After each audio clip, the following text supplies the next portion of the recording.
Jai Hind everyone. Today the topic of my lecturette will be Sino-India relationship or the India-China relationship. Now coming to both the countries, India and China, they both are emerging superpowers, and also they have a great influence in their regions. I will divide my lecturette into four parts. That is introduction, history, the current situation, and the conclusion. Talking about the history of both these nations. Both these nations, after getting independence, had good diplomatic ties between them. After 1954, the Panchsheel Agreement, which happened between both the countries, gave boost to the diplomatic relations and also the economic relationship between both the countries.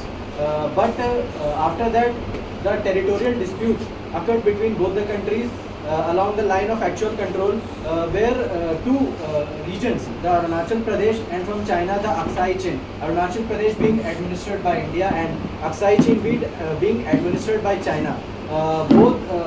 Both claim their relations और दोनों अपने अधिकार एक दूसरे की regions में दिखा रहे हैं, and they are trying to take over the control, and because of this only in 1962 a war happened between India and China. But after that, in 1980s, when Rajiv Gandhi visited the China, the then Prime Minister of India, the ties started to move in a right direction or in a fruitful direction.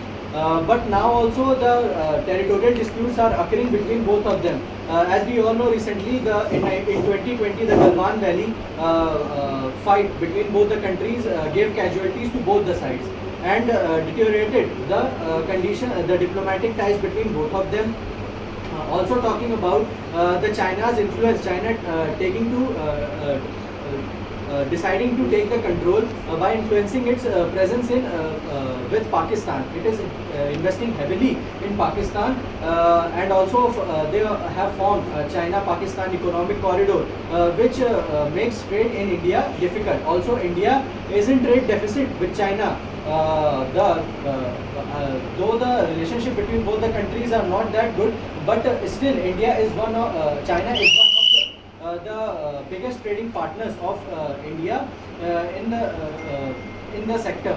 So I would like to conclude my speech by saying that the countries, if they can forget or resolve their border disputes, then they can move in a fruitful direction. Also, they are being connected through associations like BRICS, SCO, and recently Jai Shankar also visited Pakistan for the summit.